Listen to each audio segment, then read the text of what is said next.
Pois bem, muito boa tarde a todos os que se reúnem às terças e quintas-feiras aqui neste nosso encontro virtual para algumas tantas conversas sobre o tema da propedêutica jurídica.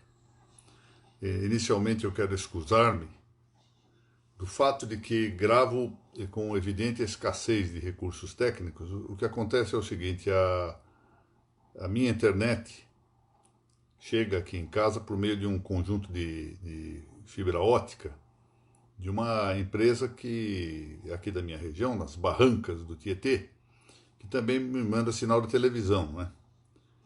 Então o pacote sai mais barato fazendo televisão e mais sinal de internet. Acontece que por um problema técnico essas fibras óticas foram atingidas e por isso na terça tivemos problema. Ontem, hoje pela manhã, problemas também de transmissão. Então eu peço paciência a todos que nos assistem e farei aqui de maneira escassa, com escassez, além da escassez habitual dos meus recursos técnicos, agora mais ainda com essas dificuldades circunstanciais. Mas, enfim, não importa. Eu tenho uma certa confiança de que aqui é uma reunião entre amigos e que hão de compreender as minhas dificuldades. Também já aviso que teremos muito provavelmente um som de fundo, que é a contribuição do meu netinho Joaquim para estas nossas reuniões. Bom, agradeço bastante a Noreg do Paraná. O Paraná tem sido agora minha casa de adoção. Então, eu sempre agradecerei isto a este grande estado da nossa União. E agradeço muito a Noreg do Paraná porque é quem me dá o suporte de publicidade, de divulgação a estes nossos encontros. Então, a sua presidente, a tabeliã Mônica Dallavecchia, os meus melhores agradecimentos. Bom, do que nós estamos tratando aqui? O tema geral é o da propedêutica jurídica e a ideia inicial, todos sabem, era seguir o livro, a trilha do livro Propedêutica Jurídica, Perspectiva Justnaturalista, obra escrita pelo professor Paulo Ferreira da Cunha e por mim, publicada no ano 2000. Em meio a estas aulas, nós desviamos um pouquinho, fizemos algumas excursões e entre esses caminhos de excursão, terminamos por chegar à ideia de percorrer o pensamento de José Pedro Galvão de Souza para fixar ou tentar atingir um tanto o conceito que não é simples de direito público. Para distinguir o conceito de direito público do conceito de direito privado, necessitamos de uma análise de muitos temas. É uma distinção muito complexa, como todo mundo sabe que mexe no campo do direito. Na leitura do livro da Iniciação à Teoria do Estado, que é esse que está aqui, brilhante livro escrito pelo Dr. Zé Pedro, embora muito dedicado a estudantes de graduação, não esperemos aqui mais do que a indicação da profundidade que ele trilhou. Era um autor muito profundo na intelecção dos textos, mas que nem sempre divulgava isso, muitas vezes por modéstia, outras para atender ao interesse do público, do interesse didático, não divulgava essa sua profundidade. E parece que está bem assim. Chegamos ao tema da legitimidade do poder político. Então, o que nós estamos vendo aqui nesse momento é isto. O poder político é legítimo? Como é que se trata a legitimidade do poder político? Então, a primeira distinção que faz José Pedro, ou que nós devemos considerar nesse trabalho de José Pedro, é a distinção entre legitimidade e legalidade. Eu lhes falei na aula anterior, na terça-feira, que uma parte considerável destas minhas digressões, neste capítulo, é devida à interpretação, à compreensão e interpretação que desse mesmo capítulo fez Clóvis Lema Garcia. Clóvis Lema Garcia foi um dos maiores discípulos de José Pedro e foi quem assumiu a cadeira de José Pedro, de Teoria do Estado, na Faculdade de Direito, quando o catedrático, que era José Pedro, se afastou por algum tempo. Então, Cláudio Telmo Garcia é muito autorizado e estudou muitíssimo a obra de José Pedro. E nesta parte, sobretudo, dedicou-se a escrever muito bem e a aprofundar alguns temas tratados por José Pedro. Bom, basicamente, na linguagem comum, na nossa linguagem comum, há uma certa confusão, mescla, quase que uma sinonímia entre legitimidade e legalidade. Não há muita distinção, há uma tendência em reduzir, identificar a palavra legítimo à palavra legal, a palavra legitimidade e a palavra legalidade, sem distinguir muito bem as questões. Mas dentro do pensamento de José Pedro, que reflete uma orientação clássica, um entendimento clássico, se não foi ele que criou esse entendimento, se nós formos, por exemplo, aos autores hispânicos, tomarmos aqui, por exemplo,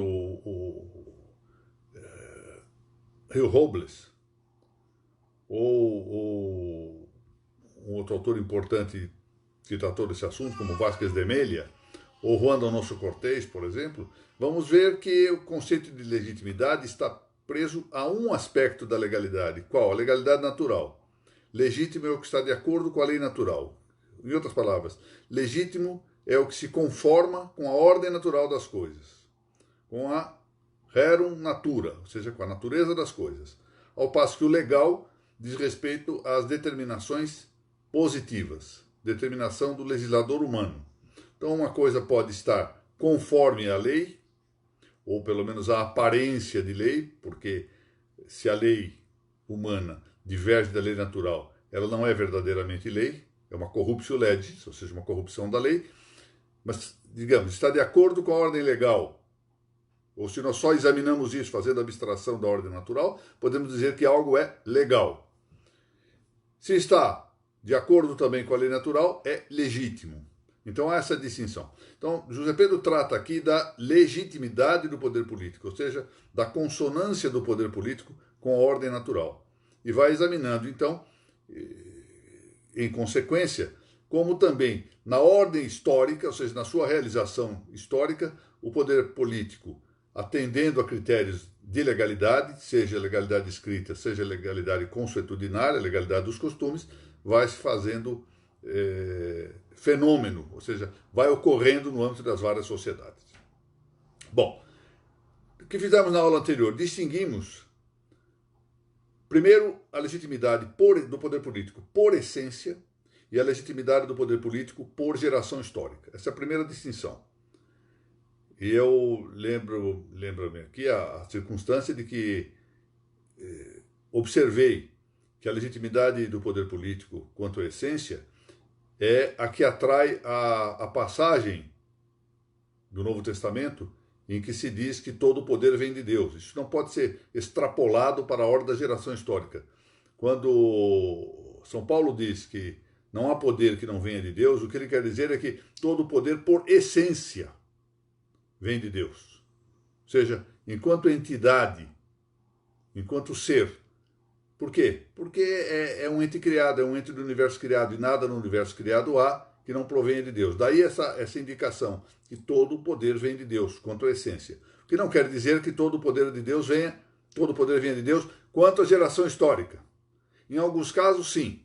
Eu observei que, por exemplo, Moisés obtém diretamente de Deus um poder que com razão se chama teocrático, ou seja, de Theos, Deus, e Kratos, força, que vem diretamente de Deus. Mas isso não é assim em inúmeros outros casos. Há uma outra também divisão no plano agora já uma subdivisão do poder contra a geração histórica, em legitimidade por origem e legitimidade derivada. Por origem, o título com que se institui o poder político na sociedade, já sabemos, está em Deus, por origem, na sua essência. Isso quer dizer que participa da natureza social do homem. Sociedade civil e poder civil surgem sempre juntos. Por geração histórica, a origem do poder na geração histórica é a ocupação. Da mesma forma como em relação às coisas, a ocupação é o título primitivo, primário de aquisição de domínio. Se alguém resolve dominar, ou seja, tornar-se dono de uma coisa até então sem dono, ou seja, de uma res nullius, ocupa. Estamos andando aí por uma praia, encontramos uma concha particularmente bonita que nos atrai a atenção.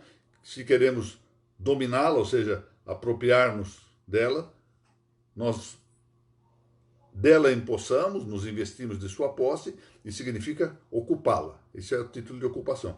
E ainda que possa variar historicamente a maneira como essa ocupação se dá, que muitas vezes é de origem patriarcal, quer dizer, o chefe de um grupo de famílias de um mesmo tronco se torna o chefe naturalmente por questões compreensíveis, porque a idade vai dando, espera-se que seja assim, o utim pluribus uer, frequentemente vai dando sabedoria, ele assume essa liderança.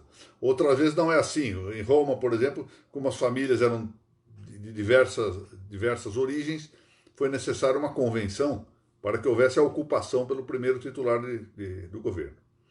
E, além disso, existe por geração histórica derivada.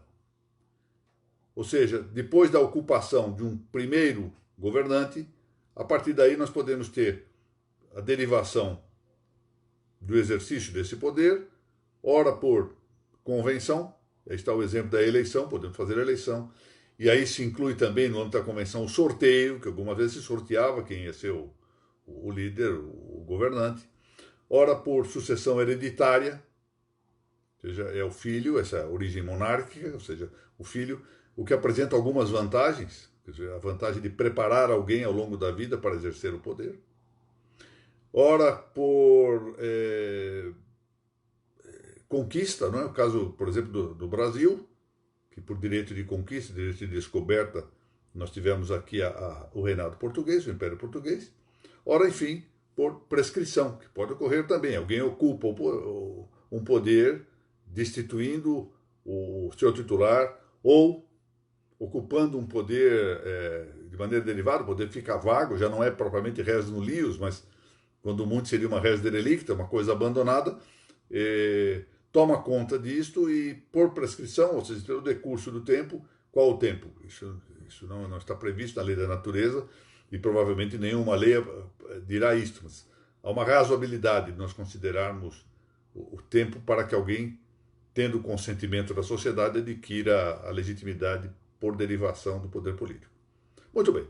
A partir daí, nós temos uma outra distinção a fazer que vamos postergar entre legitimidade de origem e legitimidade de exercício.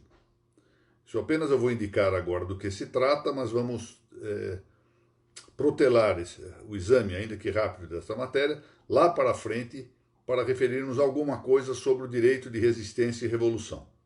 Por agora, é perfeitamente possível entender que alguém tenha legitimidade quanto à origem, ou seja, adquire a titularidade do poder político de maneira legítima, seja por ocupação, seja por sucessão, por meio de convenção, por conquista, não importa, originariamente está correto, mas perde essa legitimidade por um mau exercício do poder.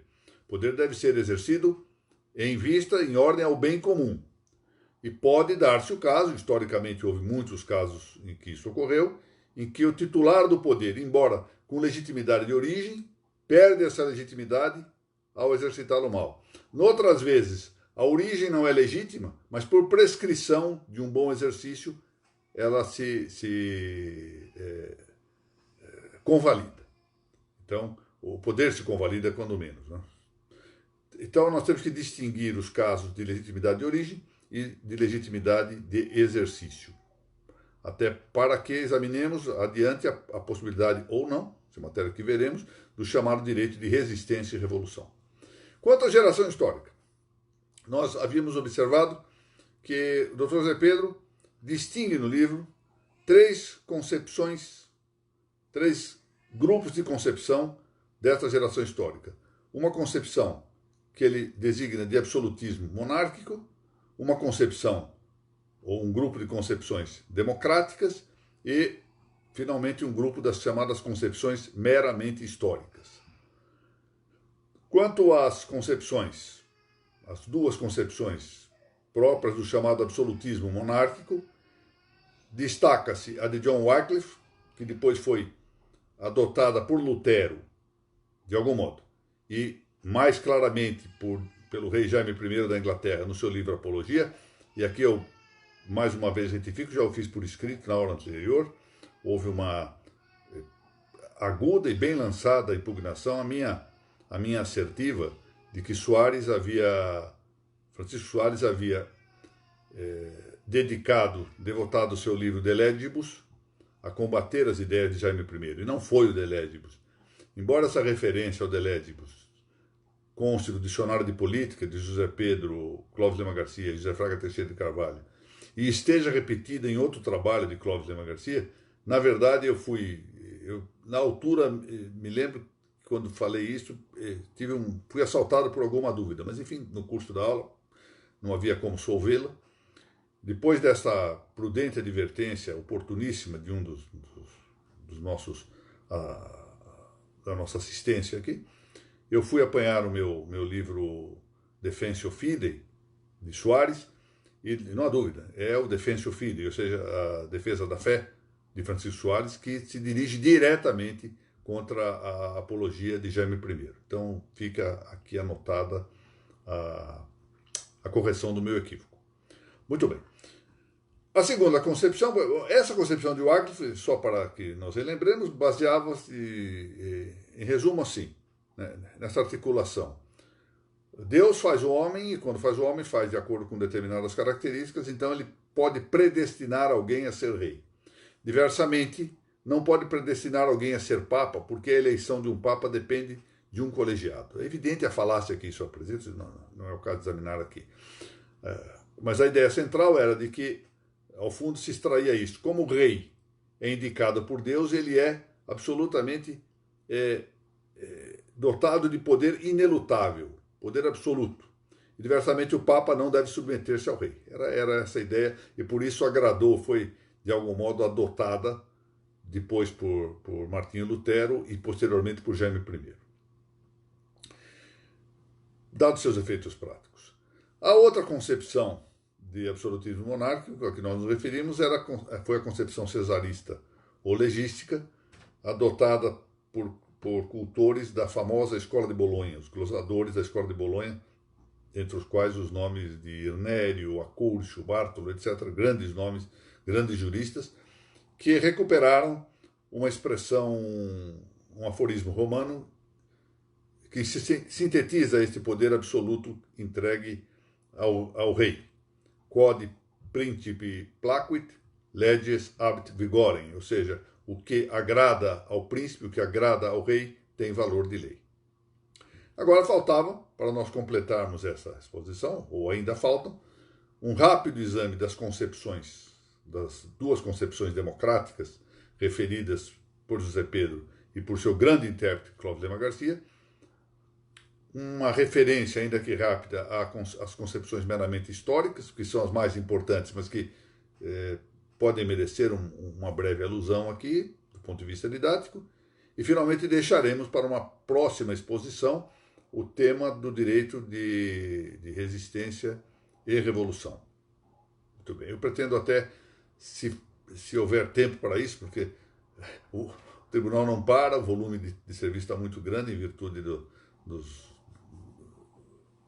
temas aqui que envolvem o direito público nesse momento, né, de decretos interventivos na atividade privada.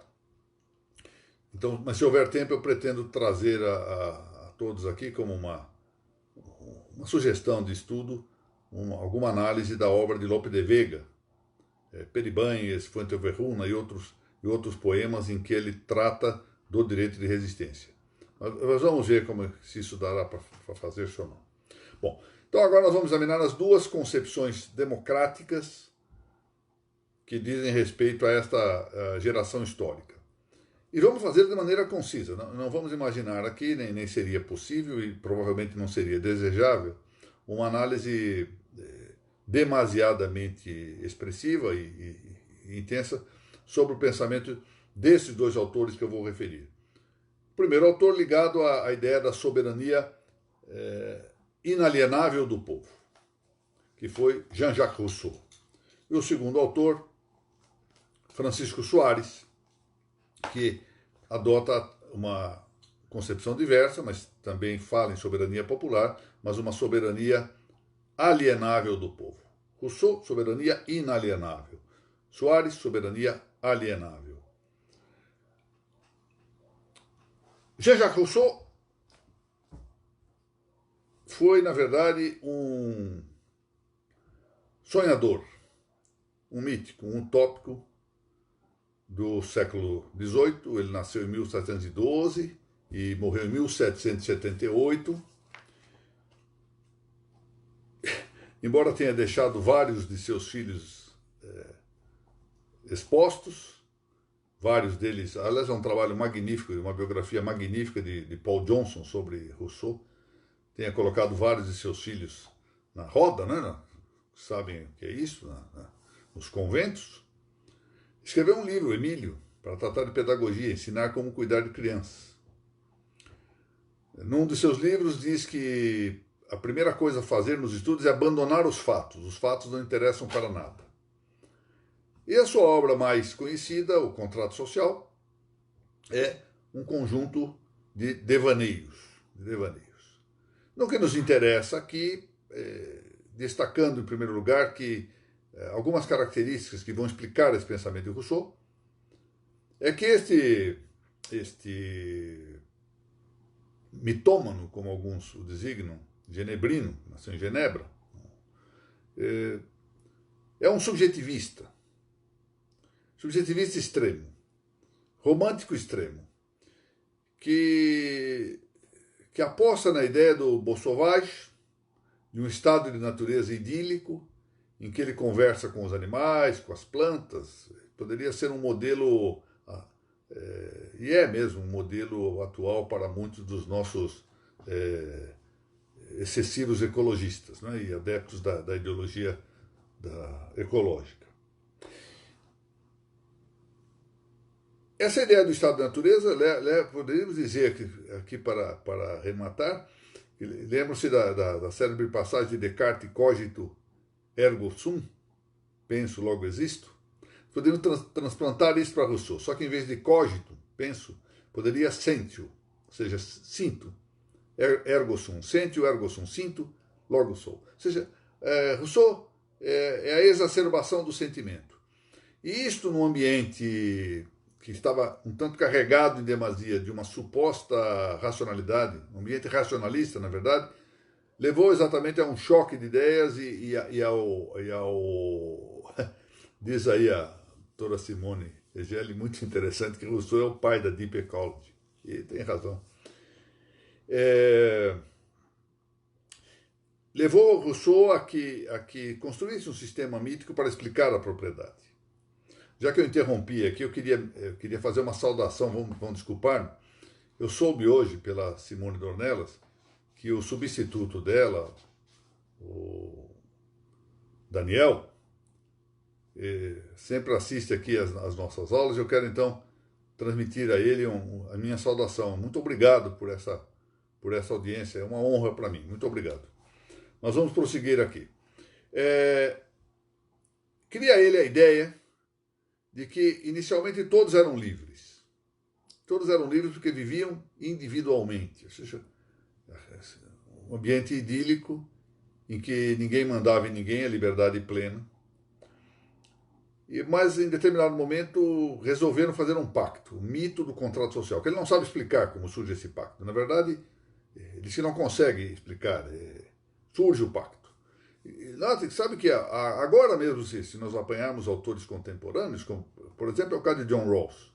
John Rawls igualmente aposta na existência de um pacto social, de uma convenção social, de um contrato social, que ele diz que é uma hipótese não confirmada, que não pode confirmar. Que a origem, as pessoas que viviam individualmente se tenham reunido para fazer um contrato social. Mas como ele não consegue explicar de outro modo a origem do poder, cria um mito. Muito bem. Diante desse hipotético, sabemos que é um mítico contrato social, ele indica então que a soberania do povo, que é a soberania popular que ele dirá inalienável, o povo não transfere nada aos governantes, apenas delega alguns poderes a mandatários. Essa é a origem dessa palavra que frequentemente nós vemos utilizado pelo constitucionalismo moderno e contemporâneo. O governante como mandatário. Isso é algo que já paga um certo tributo a Jean-Jacques Rousseau. A soberania do povo é a manifestação da vontade geral. Então aí que se encontra. O povo manifesta a vontade geral. E o que é esta vontade geral? Se a soberania do povo é a vontade geral, dediquemos-nos a pensar, de acordo com Jean-Jacques Rousseau, que é a vontade geral. Vamos lá no contrato social, começamos a ver que a vontade geral é inicialmente definida como a vontade de todos. Mas basta juntar mais de três. Quem está em tribunal, quem trabalha em escritório de advocacia com plural, com mais de um advogado, ou quem trabalha, como muitos aqui se encontram em cartório, sabe como juntou mais de um, a divergência de ideias. É natural que seja assim. Então essa vontade de todos é de tal modo insubsistente que ele vai então definir a vontade de todos como a vontade da maioria. Já não é mais a vontade de todos, mas da maioria, que obriga a minoria a ser livre. Notem, já mudou. A vontade que era de todos passa a ser, no contrato social, a vontade da maioria que obriga a minoria a ser livre.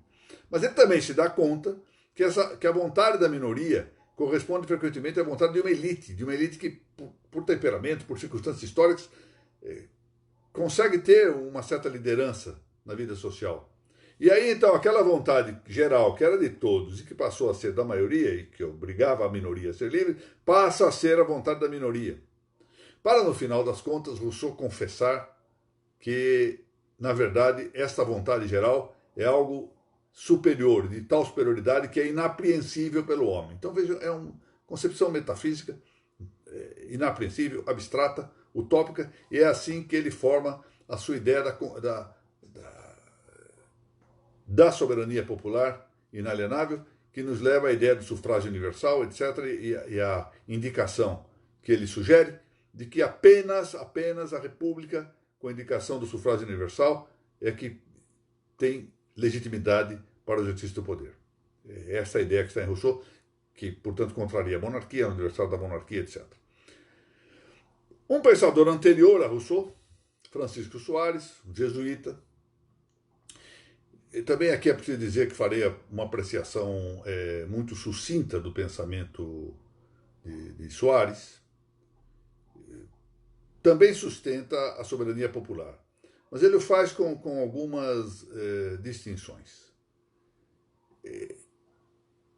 É criticável o pensamento de Soares, eu não vou devotar-me a esta crítica nesse momento, seria temerário que eu fizesse sem uma articulação adequada, mas apenas quero ressalvar que há algumas críticas que devem fazer-se efetivamente ao soaresismo, que tende ao voluntarismo. É preciso que também se aponte esse aspecto.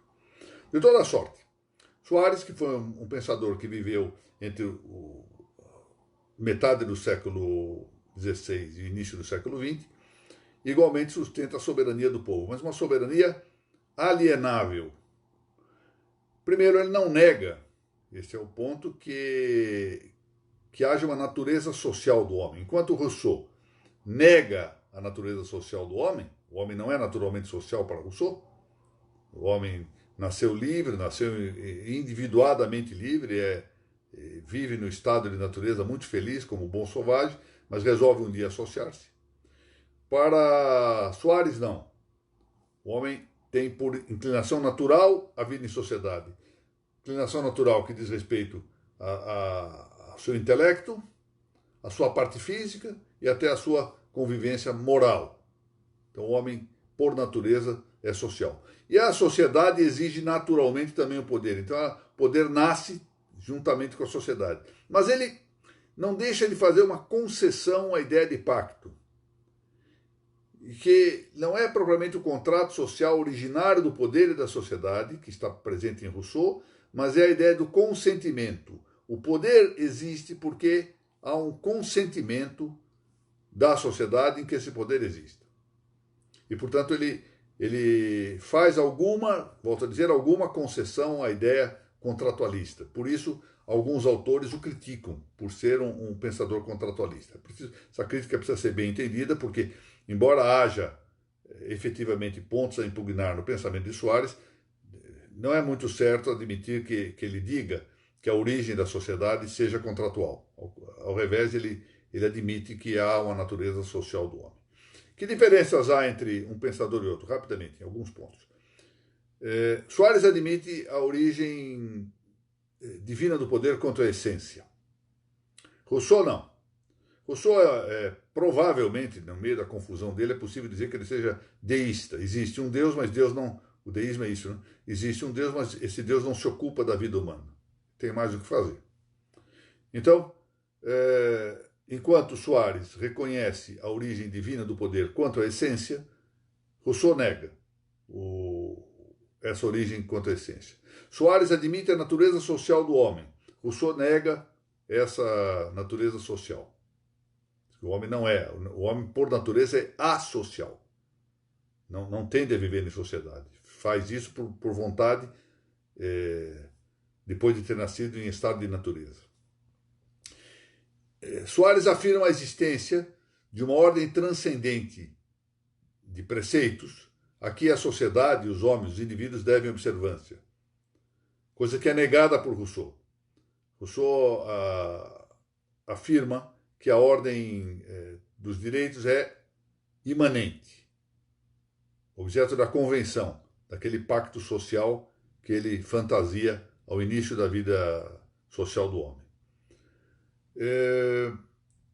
Soares admite a alienação do poder, da soberania, porque diz que, uma vez constituído o poder, os associados, os sócios, os integrantes da sociedade política transferem esse poder ao governante. Diversamente, Rousseau não. Para Rousseau, a soberania é inalienável, ela permanece no povo, mas apenas o seu exercício é delegado, de algum modo, ao mandatário. É por isso que ele é chamado de mandatário. O povo continua sendo mandante. Então, não há uma transferência, não há alienação da soberania. Bom, basicamente são esses os pontos desses dois autores que afirmam a concepção democrática do poder. A terceira grande corrente que surge diz respeito às concepções meramente históricas sobre o poder político, da geração histórica do poder político, da concretização do poder político. Vários autores acenam a este entendimento. Eu lhes mencionei Luigi Taparelli d'Azeglio, grande autor italiano, o conde Varrey Sommières, cuja obra foi fundamental na formação do pensamento de José Pedro, e podemos aí a esses nomes juntar alguns outros importantes, entre eles Marcel Delabine de Villeneuve, um grande autor contemporâneo, e muitos outros. O Dr. José Pedro manifestamente se inclina a esta posição, igualmente o Dr. Claudio Garcia e a maior parte dos autores brasileiros. Eu separei aqui um trecho que valeria a pena considerarmos do livro Les Principes Fondamentaux du Droit, exatamente do Varrey de Sommières, em que ele observa a distinção do pensamento dele em relação à concepção de Rousseau, e pode-se dizer que também, de certo modo, a concepção de Soares. No capítulo 32 dessa obra que eu mencionei, essa obra, volto a dizer, se chama Les Principes Fondamentaux du Droit, é de 1889, publicado em Paris em 1889. E ele diz o seguinte: frequentemente se sustenta na teoria da soberania inalienável do povo, ele está falando da teoria de Rousseau, não somente que o povo pode ser alguma vez soberano legítimo, mas que ele é sempre necessariamente esse soberano. Nota. Por que ele diz aqui não somente que o povo pode ser alguma vez soberano legítimo? Porque aqui é uma intercalada que ele dirá assim, como nós temos admitido. Ou seja, o ponto central aqui das concepções históricas está bem indicado nessa passagem de Varrey Sommières, no sentido de que há uma diversidade contra esta origem. Não se pode dizer que sempre a origem do poder político, historicamente, se deu de um modo ou de outro. Algumas vezes foi a ascensão do patriarca, outras vezes foi mesmo por convenção. Quer dizer, o povo reunido resolveu que alguém ia ser chefe. Outra vez, a história da França mostra que da dinastia surge o poder. Em Portugal, primeiro houve o Estado, depois houve a nação, com Dom Afonso Henriques, levantando-se lá na grande cidade de Guimarães. Então, a concepção histórica do poder, essa teoria da concepção histórica, meramente histórica da origem do poder, é a que está confirmada pelos estudos e pela realidade da história. Ou seja, não é um quadro ideológico afastado dessa realidade. Portanto, são essas concepções que apontam o Dr. Tiago Banafranc pede a indicação aqui. Suspeito que eu mencionei o Varrey-Sommières, né? Ou Aubin de Villeneuve. Eu faço o seguinte, terminada a aula, eu indico o nome, Dr. Tiago, dos dois autores, está bem? Mas prosseguindo, é a concepção realista que prepondera nessa matéria. Eu queria, antes de encerrar aqui a aula, eu separei umas passagens aqui, retiradas do Contrato Social de Rousseau, porque vale a pena nós considerarmos um tantinho o pensamento desse autor. Por quê? Porque a sociedade contemporânea acolheu as consequências, os efeitos, os ditos vulgarizados e aplicaram no constitucionalismo contemporâneo, que, como sabem, é totalmente nessa linha liberal, iluminista, etc., e que vai nos levar, lamentavelmente, a regimes, digamos, de maneira um tanto forte nesse momento, mas como veremos é isso que ocorre, tenderá a regimes totalitários. Então é preciso ver quais são os supostos, quais são os pressupostos do pensamento de Rousseau.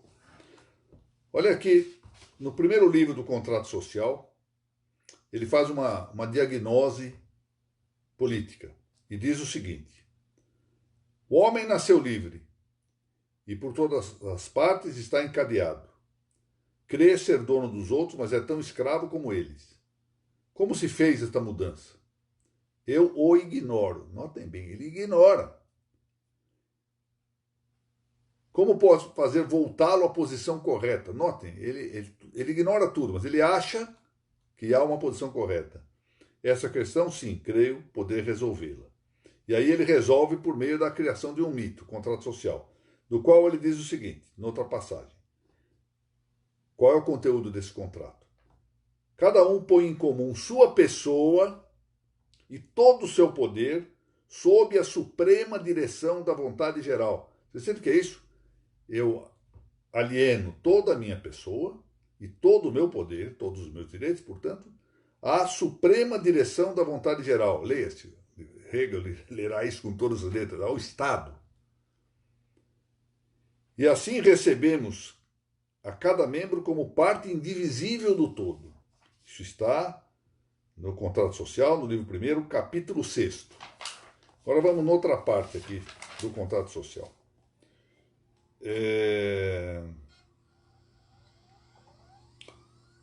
Olha,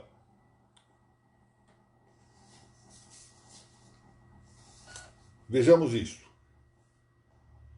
A teoria de Rousseau, vista desde uma perspectiva teológica, não é outra coisa que a contra-imagem materialista de um corpo místico. Rousseau anula a liberdade que queria salvar em uma construção que a subordina absolutamente em uma vontade confusa e infundadamente aceita por boa. Esta obscura vontade estatal, em cuja fria indiferença para o sum, ou seja, para o direito, se aprecia, diz o autor aqui, uma marca, uma pisada satânica, mantém agora, segundo Rousseau, a liberdade do particular, enquanto eleva ao absoluto a não liberdade e a submissão totais. Chega a ser realmente impressionante, essa passagem é de Ernest von Rippel. Chega a ser impressionante em nossos tempos como é isto. Pensemos em uma situação hipotética em que o Estado atue, aí, nenhum Estado atua dizendo vou fazer o mal para o senhor. Todos os Estados, quando dão suas ordens, dizem que vão fazer o bem para a pessoa. Que atuem suprimindo liberdades. Liberdade de expressão, liberdade econômica, por aí afora, liberdade de locomoção. E pode chegar a tal ponto, que com esta ilusão de base russoniana, no fundo, de que isso está bem, que as nossas liberdades sejam supressas por essa vontade geral, que é inquestionável, não é? Que é inquestionável. E nós estamos vendo em muitos países que o fato de prever essas vontades em constituições ricamente elaboradas não significa que na prática elas existam. Oliveira Viana havia dito que essa é uma tendência do brasileiro. O brasileiro está firmemente convencido de que se colocar, diz Oliveira Viana, igualdade com I maiúsculo na lei, no dia seguinte ela estará em vigor na sociedade. Liberdade com L maiúsculo na lei, ela estará em vigor na sociedade. Parece que o brasileiro também se convence que cada vez que conste da lei que é para o bem do povo que faz alguma coisa, isto é absolutamente infranqueável. E isto precisa ser efetivamente discutido em cada caso. Há coisas boas e coisas ruins. Bom, nós assim terminamos esta pequena exposição de hoje. Na terça-feira voltamos para prosseguir com o exame final aqui do texto do Dr. Zé Pedro sobre a legitimidade histórica. Vou voltar ao tema da legitimidade histórica. Se eu já tiver tido condição de articular alguma coisa da obra de Lope de Vega, falamos do direito de resistência, se não, deixamos mais à frente esta matéria, direito de resistência e de revolução, que está prevista, tratada na obra de vários autores, do Padre Mariana, com as devidas condições de diversos autores clássicos. Nós temos um autor brasileiro que tratou muito bem desse assunto, um livro com esse nome, Direito e Resistência, que é o professor Machado Palpério. De modo que vamos ver se haverá condições de examinar academicamente esta matéria.